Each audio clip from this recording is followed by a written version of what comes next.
ನಮಸ್ಕಾರಪ್ಪ ಎಲ್ಲರಿಗೂ. ಮತ್ತೆ ಬೆಳಗಾವಿ ಜಿಲ್ಲಾ ಸುದ್ದಿ ತೊಗೊಂಬರ್ತೇನೆ ಇದ್ರ ಇರ್ಬೇಕು ನೋಡ್ರಿ ಎಂಥ MP ಕಳ್ಳೊಳ್ಳಿ ಈರಣ್ಣ ಕಡಾಡಿ. ನಿಜವಾಗಿ ಭಾಳ ನಾವು ಅಪೇಕ್ಷೆ ಪಟ್ಟವ್ರೆ. ಮತ್ತು ಈ ಸಂಸತ್ ಸದಸ್ಯ ಏನೇನು ಮಾಡ್ತಾನೆ ನಮ್ಮ ಬೆಳಗಾವಿ ಜಿಲ್ಲಾಕ್ಕಂತೇಳಿ ಪಾಪ ಮೆಚ್ಚಬೇಕು. ಈರಣ್ಣ ಕಡಾಡಿ ಅವರನ್ನು, ಸನ್ಮಾನ್ಯ ಈರಣ್ಣ ಕಡಾಡಿ ಸಂಸತ್ ಸದಸ್ಯರಿಗೆ ನಿಮಗೆ ತುಂಬ ಹೃದಯದಿಂದ ಅಭಿನಂದನೆಗಳು ಸಲ್ಲಿಸ್ತಾನೆ. ನೀವು ನಮಗೆ ದಿಲ್ಲಾಗಿದ್ದಾಗ ಫೋನ್ ಮುಖಾಂತರ ಒಂದು ಮಾತು ಹೇಳಿದ್ರಿ. ನೋಡ್ರಿ ಊಟ ಮಾಡಿ ಅಂದ್ರೆ ಮಲಗೋದಿಲ್ಲ, ಊಟ ಮಾಡಿದ ತಕ್ಷಣ ಪ್ರತಿ ಮಂತ್ರಿ ಮನೆಗೆ ಹೋಗವನ ಬೆಳಗಾವಿ ಜಿಲ್ಲಾ ಮತ್ತು ಕರ್ನಾಟಕ ರಾಜ್ಯಕ್ಕೆ ಏನೇನು ಅಭಿವೃದ್ಧಿ ತರೋದೈತಿ ಅದನ್ನು ಮಾಡಾವಣ ಅಂಥೇಳಿ ನಮಗೆ ವಾಗ್ದಾನ ಮಾಡಿದಂಗೆ ಈಗ ನಡೆಯಾಕತ್ತಾರ ನೋಡ್ರಿ. MD ಆಫೀಸ್ಗೆ ಹೋಗ್ಯಾರ ಹೆಸ್ಕಾಮ್ಕ. ಮೇಡಮ್ ಭಾರತಿ ಜೊತೆ ಮಾತಾಡ್ಯಾರ. TC ಸುಟ್ಟ ತಕ್ಷಣ ಎಷ್ಟು ತಾಸಿನಾಗ ಕಳಿಸ್ಬೇಕು, ಉತ್ತರ ಕರ್ನಾಟಕ ಜನತೆ ಎಷ್ಟು ತ್ರಾಸಿನಾಗ ಐತಿ ಅದನ್ನು ಹೋಗಿ ಈ MD ಕಡೆ ಹೋಗಿ ಮಾತಾಡಿ ಅಲ್ಲಿ ಸಹಿತ ರೈತರ ಸಮಸ್ಯೆ ಬಗ್ಗೆ ಹೋರಾಟ ಮಾಡಿ ಅಲ್ಲಿ ಪರಿಹಾರ ಸಹಿತ ಕಲ್ಪನೆ ಮಾಡ್ಕೊಂಡು ಬಂದಾರ. ಅದರ ನಂತರ ಮತ್ತೇನು ಮಾಡ್ಯಾರ ಗೊತ್ತೈತೇನ್ರಿ, ರೈಲ್ವೆ ಡಿಪಾರ್ಟ್ಮೆಂಟ್ DRM ಉಪವ್ಯವಸ್ಥಾಪಕರು ಜನರಲ್ ಮ್ಯಾನೇಜರ್ ಕಡೆ ಹೋಗ್ಯಾರ್ರಿ.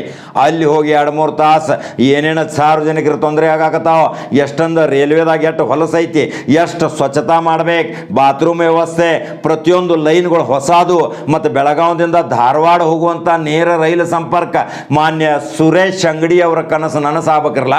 ಅವ್ರು ಮತ್ತು ಇಬ್ಬರು ದೋಸ್ತರಲ್ಲ, ಮತ್ತು ಅವ್ರು ಮಾಡಿದ್ದ ಕನಸನ್ನು ನನಸು ಮಾಡೋ ಸಲುವಾಗಿ ಈರಣ್ಣ ಕಡಾಡಿ ಮಾಡಬೇಕಿರಲ್ಲ. ಇರ್ಲಿಕ್ಕಂದ್ರೆ ಸುರೇಶ್ ಅಂಗಡಿ ಅವರ ಈರಣ್ಣ ಕಡಾಡಿ ಅವ್ರ ಕನಸಿನಾಗ ಬಂದು ಹೇಳೋರು, ಈರಣ್ಣ ನೋಡ ರೈಲ್ವೆಗಳೆಲ್ಲ ಮತ್ತು ಬಂದ್ ಮಾಡಿ ಎಲ್ಲ ಚಾಲೂ ಮಾಡಂಥೇಳಿ ನಾ ಏನೇನು ಮಾಡೇನಿ ಆ ಕೆಲಸ ಮಾಡೋ ಸಲುವಾಗಿ ನಾ ಸ್ವರ್ಗಕ್ಕೆ ಹೋದ್ನಿ, ನಿನ್ನ ಕೈಯಾಗಿ ಬಿಟ್ಟನೋ ಯಪ್ಪ, ಇನ್ನು ನೀ ಮಾಡು ಈರಣ್ಣ, ನೀ ಆತ್ಮೀಯ ದೋಸ್ತದಿ, ನೀನು MP ಆಗಿದಿ ಅಂದದ್ದು ಮಾತ್ರ ಜನರಿಗೆ ಗೊತ್ತಾಗತೈತಿ. ಈರಣ್ಣ ಕಡಾಡಿ ಮಾಡುತ್ತಿರುವ ಅನೇಕ ಕಾರ್ಯಕ್ರಮ ನೋಡ್ರಿ. ಬೆಳಿಗ್ಗೆ ಎದ್ದ ತಕ್ಷಣ ಮನೆ ಬಿಟ್ಟಂದ್ರೆ ಹೊರಗಡೆನೇ ಇರ್ತಾರೆ. ಸರ್ಕಾರಿ ಕಚೇರಿದಾಗ ಹೋಗೋದು, ಯಾವ ಅಭಿವೃದ್ಧಿ ಕೆಲಸ ಎಲ್ಲಿ ಕುಂಠಿತಾಗೈತಿ, ಮಂತ್ರಿಗಳು ಬಂದ ತಕ್ಷಣ ಅವ್ರ ಜೊತೆ ಚರ್ಚೆ ಮಾಡೋದು. ಇಂಥ ಸಂಸತ್ ಸದಸ್ಯ ಸುಲಭವಾಗಿ ಸರಳವಾಗಿ ಸಿಗುವಂಥ ಸಂಸದ ನಮಗೆ ಬೇಕಂತೇಳಿ ನಾವು ಅನೇಕ ಬಾರಿ ಹೇಳಿದ್ವಿ. ಅಂಥ ಸಂಸದ್ ಇವತ್ತು ನಮ್ಮ ಬೆಳಗಾವಿ ಜಿಲ್ಲೆಗೆ ರಾಜ್ಯಸಭಾ ಸದಸ್ಯ ಆಗಿ ಸಿಕ್ಕಾರ ಅಂದಮೇಲೆ ನಮ್ಗೆ ಎಷ್ಟು ಖುಷಿ ಗೊತ್ತೈತೇನ್ರಿ. ನೀವು ನೇರವಾಗಿ ಒಂದು ಕಾಲ್ ಮಾಡಿರಿ, ಪಟ್ನ ಎಬಿಸಿ ಮಾತಾಡ್ತಾರೆ. ಯಾರೇ ಮಾತಾಡ್ತಾರೇನ್ರಿ. ಇವತ್ತು ಗ್ರಾಮ ಪಂಚಾಯತಿ ಮೆಂಬರ್ ಸ್ವಿಚ್ ಆಫ್ ಇಟ್ಟಿರ್ತಾನೆ ರೀ, ವ್ಯಾಪ್ತಿ ಪ್ರದೇಶ ಹೊರಗಡೆ ಇಟ್ಟಿರ್ತಾನೆ, ಕಾಲ್ ಡೈವರ್ಟ್ ಮಾಡಿರ್ತಾನೆ ರೀ, ಬ್ಲಾಕ್ ಲಿಸ್ಟ್ ಹಾಕ್ತಾನೆ.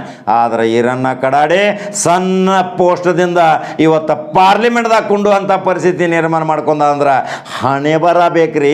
ಹಣೆ ಬರ ಇದ್ದವ್ರಿಗೆ ಆ ಅದೃಷ್ಟದ ಲಕ್ಷ್ಮಿ ಕಾಲು ಮುರ್ಕೊಂಡು ಬೆನ್ನು ಹತ್ತೈತೆ ಅಂದ ಇದಕ್ಕೆ ಉದಾಹರಣೆ ಈರಣ್ಣ ಕಡಾಡಿ. ಇನ್ನೂ ಕರ್ನಾಟಕ ರಾಜ್ಯದಕ್ಕೆ ಹೆಚ್ಚಿನ ಅಭಿವೃದ್ಧಿ ಕಾರ್ಯ ಮಾಡಲಿ ಈರಣ್ಣ ಕಡಾಡಿ ಅವರೇ. ನಿಮಗೆ ನಂಬರ್ 1 ಚಾನಲ್ ಯಾವಾಗಲೂ ಬೆಂಬಲ ಕೊಡ್ತೈತಿ. ಬೆಳಗಾವಿ ಜಿಲ್ಲಾ ಅಲ್ಲ ಕರ್ನಾಟಕ ಜನತೆ ನಿಮ್ಮ ಅನೇಕ ಕಾರ್ಯಕ್ರಮಕ್ಕೆ ಬೆಂಬಲ ಸೂಚನೆ ವ್ಯಕ್ತಪಡಿಸ್ತೈತಿ. ನೀವು ನಂಬರ್ 1 ಚಾನಲ್ ಫಾಲೋ ಮಾಡೋದನ್ನು ಮರಿಬೇಡಿ. ನಂಬರ್ 1 ಚಾನಲ್ ಸಬ್ಸ್ಕ್ರೈಬ್ ಆಗಿ. ಮತ್ತೆ ಮಹತ್ವವಾದ ಸುದ್ದಿಯೊಂದಿಗೆ ಬರ್ತೀನಿ ರೀ. ನಮಸ್ಕಾರ.